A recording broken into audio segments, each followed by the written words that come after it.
Energy harvesting for wireless sensor systems is a little like trying to carry water in your hands. A little bit is constantly leaking out. Even if you only need to transfer a single handful of water from one side of the room to the other, a lot of that water is going to end up wasted on the floor. Likewise, ultra-low power energy harvesting systems are always leaking away a bit of that valuable power. Today we will talk to a new, yet old company that is leading the way in improving analog circuits to preserve that precious power for IoT systems. Welcome to Tech Chat, sponsored by Mouser Electronics, where we chat with engineering experts about the latest innovations and the technologies that are shaping and reshaping our world. Today, we are pleased to welcome back Sanjeev Pathak to Tech Chat. Sanjeev is the Senior Field Applications Engineer at Nisshinbo Microdevices, a brand new company created from the combination of two well-known companies in the electronics industry. Welcome to Tech Chat, Sanjeev. Thank you, Dale. It's my pleasure to be with you today. And I think you are our first repeat visitor to Tech Chat. Oh, how nice. I'm glad to hear that. We're good to have you back. And we have a lot to cover today, so why don't you get us started by telling us a little about this newly formed Nisshinbo Microdevices company? Yeah. So today we'll talk about Nisshinbo's IoT demo board, and I'll explain how wireless power can be used to design IoT devices. We will also chat about the DC-DC converters and LDO that are well suited to IoT design. And to answer your question, New Japan Radio Company Limited and Rico Electronic Devices Company Limited are integrated as of January 1st of this year, 2022, leading to the birth of a new company, Nisshinbo Microdevices Incorporated. And as we can see on the first slide here, Connect Everything is our slogan. But first, let me give you an overview of the integration of two companies. Nisshinbo Microdevices came into being with the merger of New Japan Radio, which is known for its operational amplifiers, and Rico Electronic Devices, known for its power management devices. With this merger, our aim is to be a total solution provider in the analog product space, focusing on two domains of energy management and signal processing. Our plan is to use the design, manufacturing, and sales resources we have to advance our Connect Everything technology and bring about a smart society. And this merger makes a pretty substantial company. I was looking it up. You have over 2,000 employees and really a history that goes back over 60 years. That's right. And Connect Everything is a way of moving towards the realization of a smart society. Connect is the key word here. The internet is essential for connecting people to people, things to people, and things to things, which is IoT. Sensors are vital for connecting things. Moving forward to the IoT society, where 1 trillion sensors are connected in a coordinated fashion, we are aiming to provide not only the necessary analog devices, but also analog solution. What you see on this slide are the Nisshinbo products in orange color. We have power management ICs for energy management, op-amps, radio frequency or RF ICs, and microwave products to provide a total solution. Internet of Things poses several challenges. The amount of data becomes enormous as sensing devices increase, and the load to the network is a major challenge. The security of the information gained from sensing devices and the communication distance of sensing devices are additional issues. There are two future IoT trends.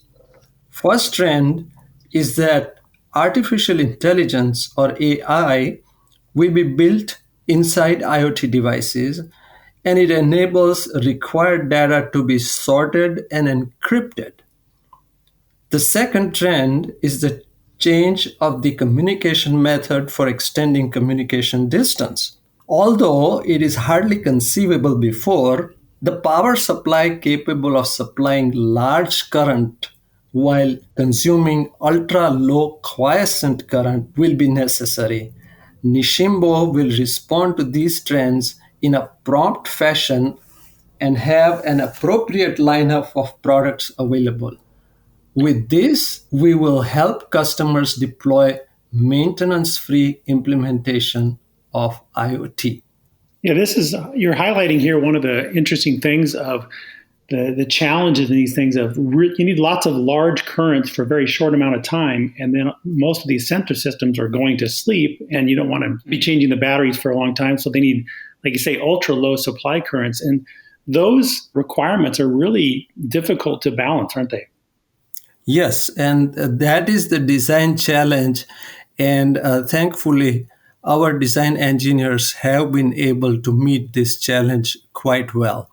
And you have a new product that incorporates this technology and is ready for the system designers to begin using in their connected products, correct? Yes, that's right. So, RIOT is an environment sensing board. It is a demo board that makes IoT design smarter and easier with a smaller footprint. The RIOT 001 monitors ambient temperature, humidity, air pressure, and illuminance. The information it transmits with its Bluetooth low energy block can be displayed on smartphones or tablets where an application programmed for that is installed. The RIOT 001 contains our ultra low supply current power management ICs like the R1800 buck converter, the RP604 buck boost converter, and the RP124 LDO with built-in battery monitor. With these ICs, the RIOT 001 achieves independent power generation, extends battery operating time, and provides high accuracy sensing, which all IoT edge devices require. The new sensing board can make it easy to develop new IoT edge devices and helps in shortening the construction time required to build these devices. And shortening construction time is something that has become increasingly important for developers of new systems because our markets move very fast. So the ability to start the development and with boards like this and create the apps and all the kind of infrastructure around it, it seems this is going to be very useful to a lot of designers. Indeed. Here we show the front and back of the RIoT printed circuit board, once again highlighting the Nisshinbo products in red color. The table below shows the various battery vendors that partner with us. We have engaged with battery suppliers like TDK, Nichicon, NGK, and Murata. In the table, we show their products and the corresponding battery capacity. So can you order these RIoT boards with those different battery options, or those are the recommended compatible batteries that you know will work well with your system? Those are the recommended products. And those are some interesting looking cutouts on the boards. Are those there to provide multiple physical mounting options for the users that are integrating them into their systems? Yes, absolutely. We encourage viewers to check out our previous tech chat where I talked about the challenges of powering IoT devices and the solutions we recommend. Next, let's look at popular applications of the RIoT. Here we show the electronic shelf label and an environment alert unit and how they both make use of the Nisshinbo power management ICs.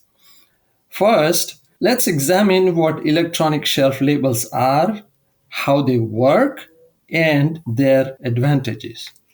At the top of this slide, on the left side, we show a traditional price tag in a retail store And then we show the electronic shelf label. Electronic shelf labels are also known as digital price tags. They are digital wireless display systems that retail stores use to show product prices. Typically, ESLs are attached to the front edge of a retail shelf. As shown in the slide, ESLs are connected to a server in the store, which in turn is connected to a central server in the head office. The head office can control the ESL in each store and determine the content that is displayed in the ESL. So, what are the benefits of ESL? The benefits are many. First, businesses can have dynamic pricing structure. Price can be changed at any time on a store by store, item by item basis within a short time. Second, ESLs reduce operational cost. By far, the most significant savings come in terms of manpower required to maintain price levels. Store employees will have more time to focus on customer service. One can save the cost of paper, printers, and ink. Then, the other benefits are that inventory management becomes easier. Order fulfillment through online store becomes manageable. You can also have targeted advertisement, especially if a business has a brick and mortar store plus online presence. Let's look at Nisshinbo's implementation of an electronic shelf label. Here we show a picture of an electronic shelf labeling system and how it is powered by a photovoltaic panel and Nisshinbo's power management ICs. The block diagram shows how the PV panel is connected to our buck DC-DC converter, the output of which charges a secondary battery. By secondary, I mean a rechargeable battery. The output of the R1801 buck DC-DC converter is then connected to the RP605 buck boost DC-DC converter, which powers the ESL. Now, let's compare this implementation to the conventional way in which an ESL may be powered. This electronic shelf label you show here would certainly catch my attention because there's a sale on chocolate. But why don't you tell us, Sanjeev, about the power management IC and how that's such a key feature for extending the operating life of this type of product? Certainly. So, as we can see in the table at the top, with a coin battery as the power source, the ESL can work without having to charge the battery for about 6 months. Compared to that, if we use Nisshinbo's proposed solution with a photovoltaic panel plus a battery, that combination could last for more than 10 years. A block diagram of this solution is also shown here. We show a chart of the charging and discharging of the battery. Of course, this is not an actual graph, but an illustration. With the ESL in a retail outlet or store, at night time, the battery will continue to power the ESL but get discharged.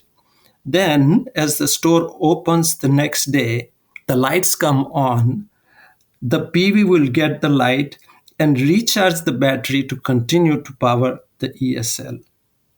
Let's see the issues with the conventional approach with just a battery. As we described before, the issue with the conventional approach is that the battery does not last long enough, and that results in high maintenance cost. Nisshinbo's proposal alleviates that problem with the help of ultra-low startup power of the energy harvesting DC-DC converter, the R1801, and the ultra-low consumption current of the RP605 buck boost DC-DC converter. As we see in the bar chart below, there are two ways of looking at the R1801 buck converter. The first is that compared to the competitors, it needs only half the illuminance to do energy harvesting. The second is that for the same level of illuminance, the R1801 will take only half the mounting area. Additionally, it is important to note that R1801 also boasts high efficiency, especially at light load or light currents. First, we looked at the electronic shelf label. Next, we will look at the environment alert unit. Here we show the block diagram of the environment alert unit. It uses Nisshinbo's RIOT board connected to our piezoelectric driver NJU1280. The piezoelectric driver drives a speaker to give an audible alarm if one of the parameters goes out of range. For example, if the temperature is too high, the alarm will go off to notify the user. One of the applications could be a wine cellar where it is important to maintain optimum temperature of the wine. Next, let's look at wireless power transfer. At the top of this slide, we show 3 ways in which IoT devices can be powered. First is the AC power from a wall outlet. The second is a battery or a combination of battery and photovoltaic panel. The third is the wireless power. Let's compare the other methods with wireless power method. Comparing with power from wall outlet, wireless power reduces the number of wires, reduces disconnection risk, and provides freedom of placement. Comparing with battery, the advantage of wireless power is that there is no need to replace a battery, and that reduces maintenance cost. With the photovoltaic panel, one must consider the optimal angle and location of the panel and the negative effect of contamination of the panel and how it affects the panel's efficiency. Suitable cases for wireless power transfer include implementations where there are a lot of devices to be deployed in the same area and placement is generally difficult. For wireless power, one must remember to provide a power supply for the transmitter. Next, let me show you a wireless power solution with our RIOT board. Etherlink is a startup with Stanford technologists and has done fascinating work in wireless power transfer. We use their technology to power the RIOT board. Shown here at the top is our demo at the Techno Frontier show in Japan last year. The transmitter board TX wirelessly transmits power to the receiver board RX. The RX board rectifies the power and provides DC voltage at the input of our RIOT board. The RX board has what is called a rectenna. In other words, it's a combination of an antenna and a rectifier. So most of the time when we hear about wireless power transfer, it's almost always around the inductive transfer, like for a cell phone sitting on a little charging block. But this is much further distances you're talking about here using RF higher frequency to transmit that power. Yes, and let me show that. Here we show a lab setup with an Etherlink AirPlug transmitter and receiver. The transmitter and receiver are 1.5 meters apart. The transmitter transmits 1 watt at its output. The receiver is connected at its output to our R1800 step-down DC-DC converter.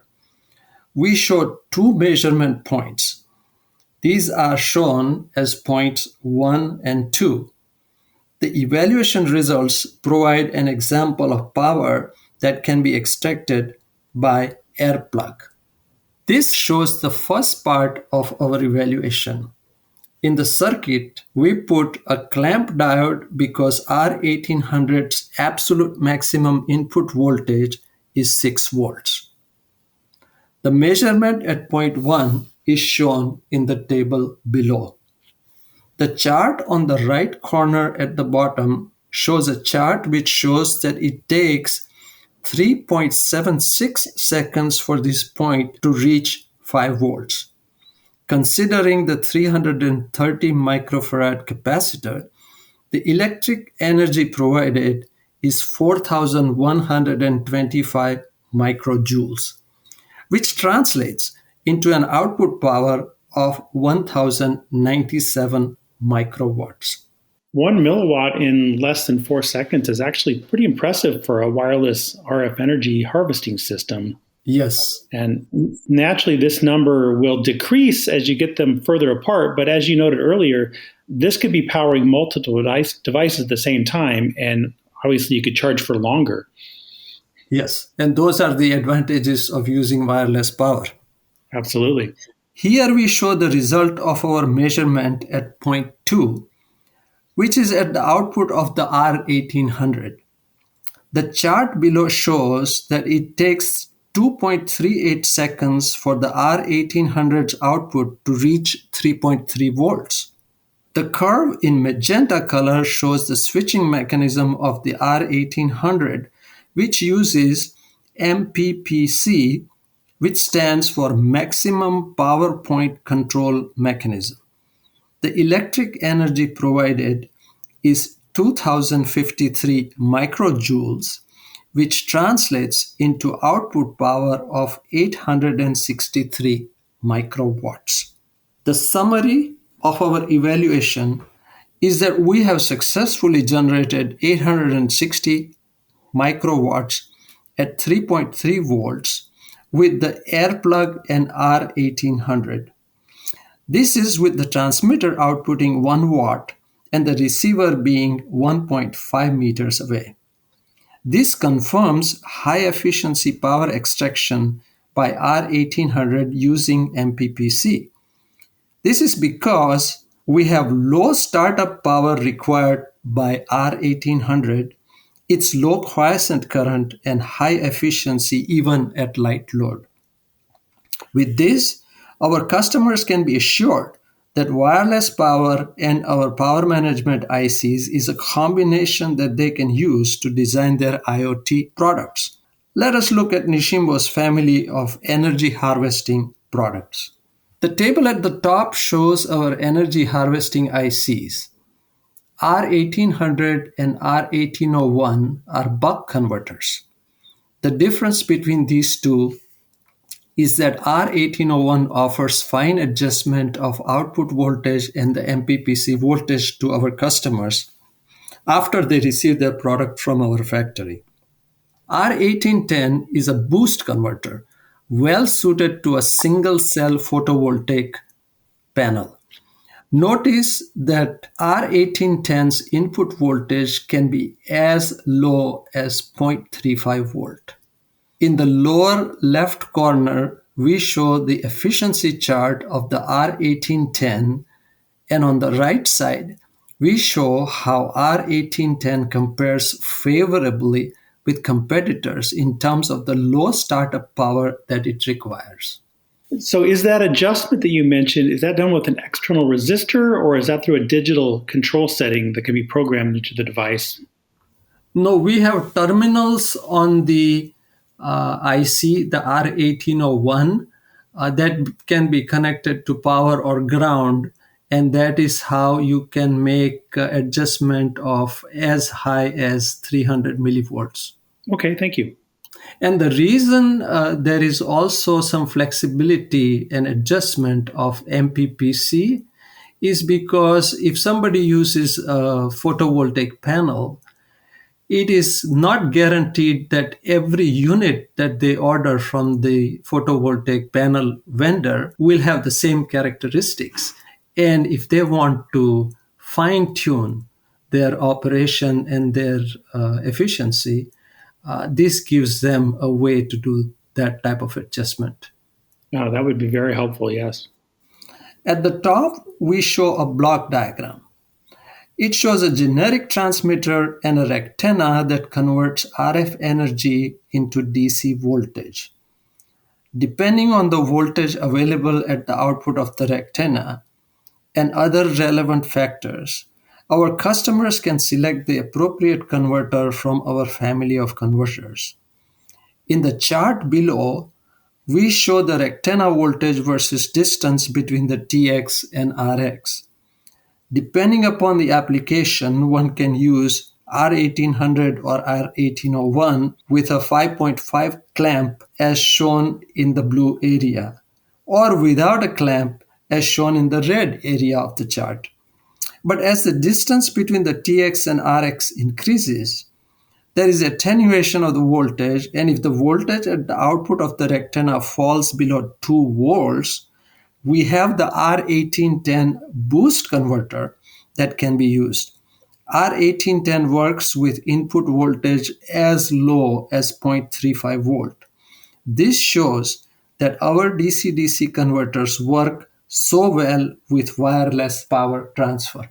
Sanjeev, I know we are nearing the end of our discussion. What else do you have for us today? Well, last but not the least, we are working on the next generation of RIoT board, which is coming soon. We hope to work with our customers to make their IoT designs easier and successful, especially with wireless power. Well, thanks, Sanjeev. Thank you. I appreciate the opportunity. Well, we enjoy having you here, and I would encourage everyone to keep an eye out for that new product announcement from Nisshinbo, and head over to Mouser Electronics to get more information and purchase these Nisshinbo products, including the ones we discussed here today. Finally, please join us again next time on Tech Chat, where we chat with the leading technical experts like Sanjeev Pathak and the circuit companies like Nisshinbo that are changing our world every day.